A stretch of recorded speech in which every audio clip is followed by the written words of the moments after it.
Vladimir Putin is lost. Moscow is watching as the war slips further out of its control. Trains are halting, refineries are burning, and what's left of the Black Sea Fleet has gone blind. The Russian war machine is cracking on the global stage. Just earlier today, we saw how Russia's southern supply line stalled within sight of the front. Trains were stopped for hours after Ukrainian drone strikes hit the power lines in Russia's Rostov and Voronezh regions.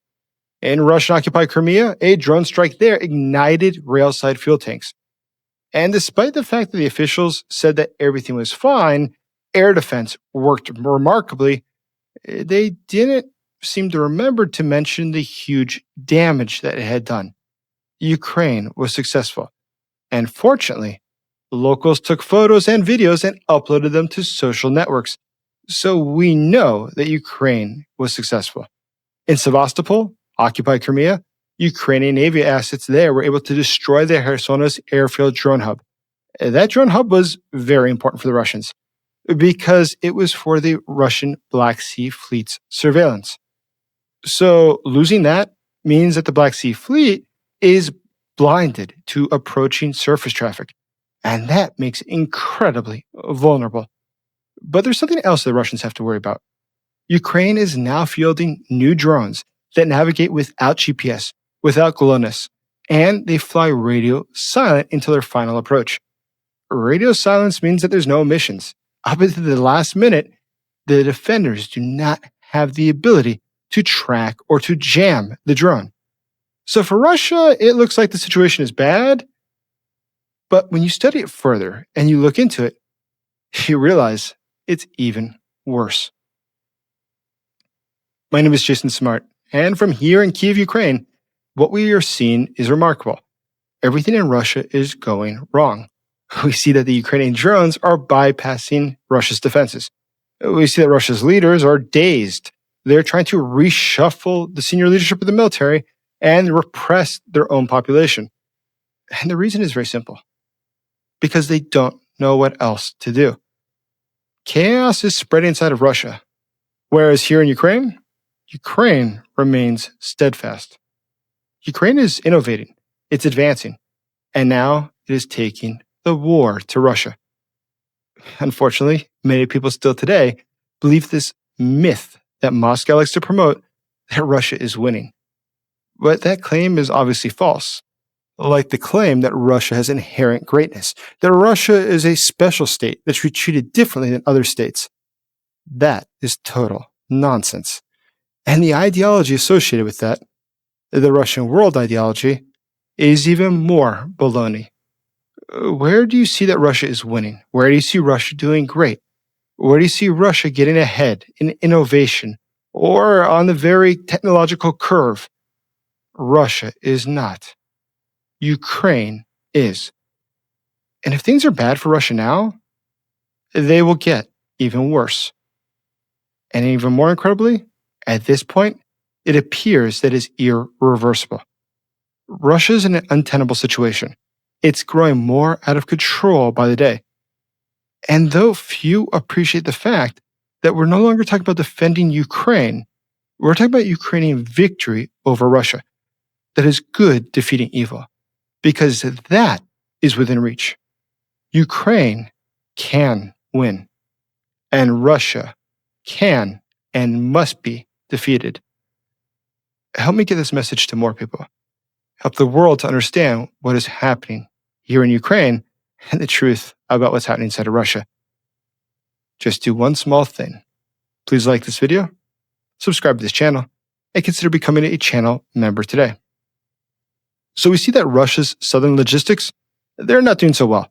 They are struggling quite a bit. And every single time there's a Ukrainian strike, it slows everything down and brings it to a stop. But more than that, we see that the recovery time is expanding between strikes. Russia is struggling to keep up. Each one of these strikes exposes deeper weaknesses of the Russian military. And the Kremlin likes to promote this fairy tale of the Russian world, Russkii Mir in Russian.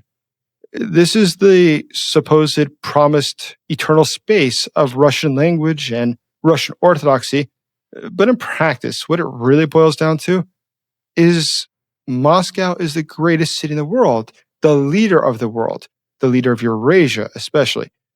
But they apply that in which way? Well, they apply that specifically to erase their neighbor's sovereignty and to promote the idea to others that Russia must win, that Russia absolutely always wins. But that's false. And we are seeing that today. We are seeing this myth collide with reality. This myth, though, is promoted by a lot of people. One of the most well-known is a guy named Alexander Dugin. So back in 1997, he wrote The Foundations of Geopolitics. And in that book, he urged the breaking of Western unity and expanding Russian power across Eurasia.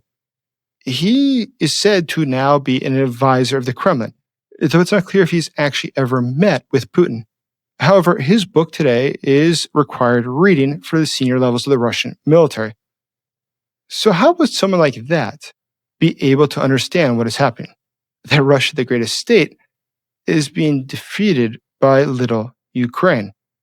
It's quite remarkable. But Dugin himself has had his run-ins with the remarkable.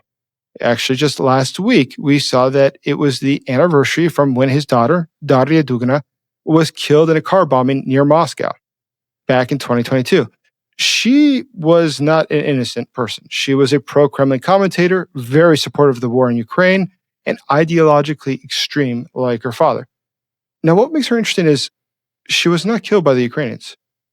She was killed by Russians inside of Russia against the Putin regime. And interestingly enough, I interviewed the guy who killed him. That was a different story a couple years ago for the Kiev Post. And what I learned from this, and I share with you now, is that within Russia there is an active resistance to Putin. This is not something that just exists in the Ethernet. It is real. There are people inside of Russia seeking to overthrow the Putin regime. And today, Russia is facing unbearable attacks across the occupied territories. And that contradicts the myth they tell themselves, that Russia will win, Russia must win, that Russia has some sort of a special anointment from God, that it will prevail. But that's all false. We see that Russia is not prevailing. And Ukraine, quite the opposite, is advancing. It is improving. Ukraine is fielding new drones every single day. Look at the new Martian drone. It navigates the terrain via pre-planned routes. And it does it without using GPS or GLONASS. It keeps the radios off until the last minute and will allow Ukraine to have new successful attacks deep inside of Russia. But beyond the occupied territories and the front lines, Moscow, we see there's a lot of confusion there. We see there's a lot of tension. And things are not going as they had hoped. And they're becoming increasingly panicked. And there's a very good reason to be panicked, and it's very legitimate. It's because the government doesn't know what to do. The government is shuffling around military leadership, and it's trying to find a general who will just fix everything, who will fix the logistics that don't work, and invent new technologies that still don't exist. That's why we know that these are not strategic shifts in the military leadership, but crisis management. These personnel swaps, perhaps they create some noise and there's movement, but they don't address the final problem, the core shortfalls. And that is why these problems are compounding. These failures will get worse. We see Russian military units today sitting around for weeks, waiting for parts, for fuel, and for clear orders. And within the Russian military, morale is continuing to collapse. Not only is there homicide between the Russian soldiers, but we see them even choosing to shoot their own selves to get payouts for their wounds. That shows you the level of discipline within the Russian military. The Russian military is being hollowed out from within, at the lowest level, through just basic crime as well as things like this.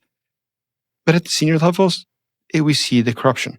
The fact that the Russian government is so corrupted and so broken, there is no way to improve.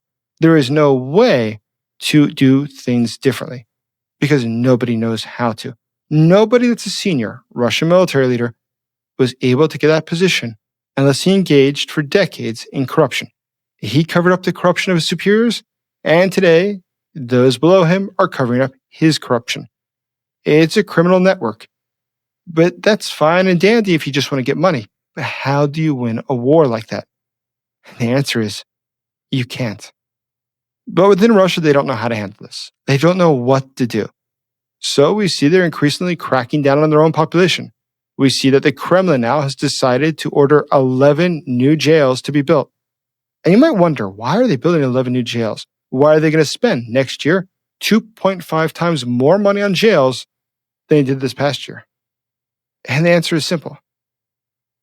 They cannot offer solutions, and hence they offer crackdowns. They wish to silence those who notice that the emperor has no clothes. So at this point, the problems are getting worse, though, even in Moscow. The inner circle realizes things are not going well. The crisis is widening, and they don't know what to do. So we see that they are also facing another front, another problem. And that's the one they really care about, which is that there is less money to go around. As we've discussed before, the FSB is de facto a mafia. Yes, they are the number one intelligence service in the country and law enforcement. But at the same time, they use that power, their incredible resources, to shake down businesses. In fact, just now we saw that Samolyot, Russia's largest home builder, its offices were searched. And that's part of a pattern, though, and it's worth noting.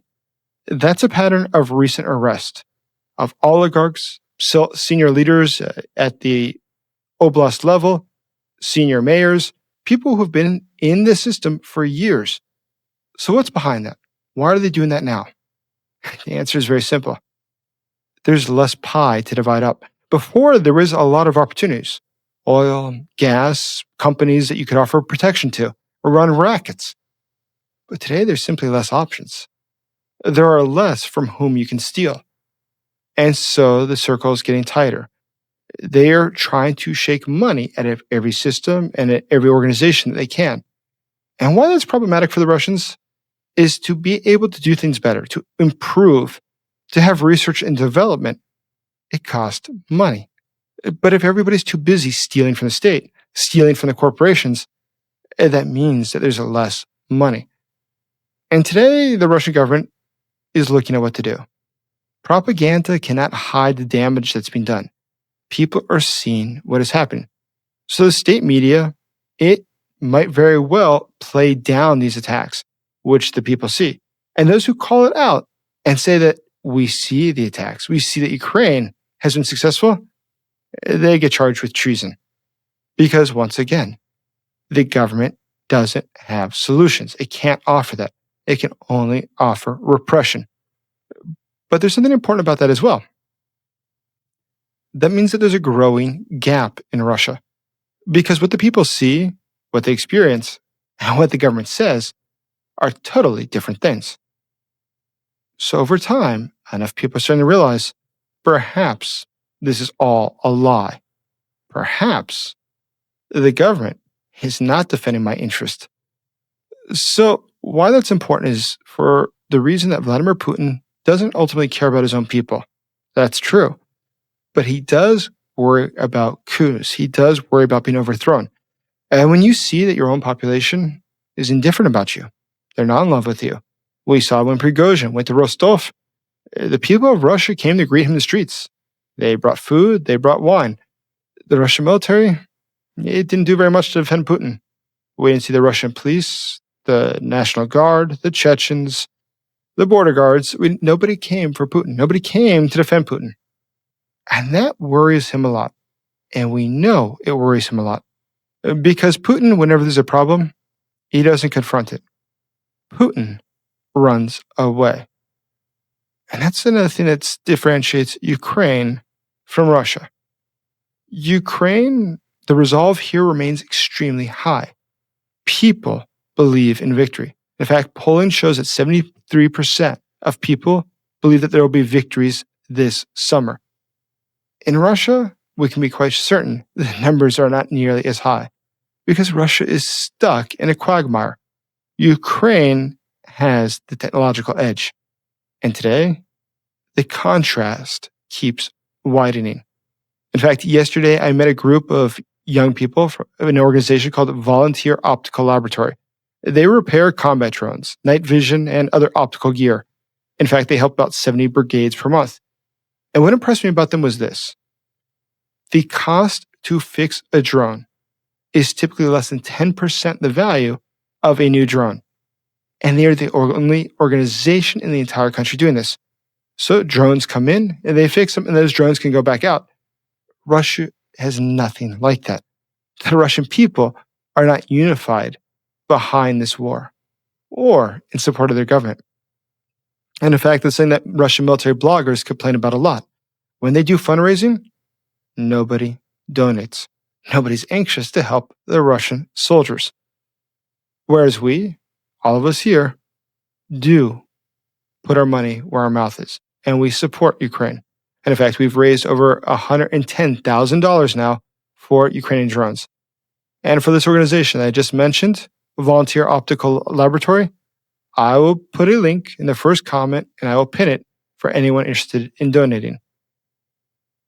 But at this stage, we see that Ukraine is very keen to advance, to develop, to do things better, to find the optimal solution. Russia is just bewildered. Ukraine now has blinded the Black Sea Fleet. It's burning fuel within Russia. It's stalling the rails across the south. Slower convoys and fewer sensors will give Ukraine more time, more angles, more opportunities to succeed. And each one of these strikes is deepening the crisis. Each one of these strikes is raising the odds that the next one will succeed. Logistics now are losing rhythm. The commanders are losing tempo.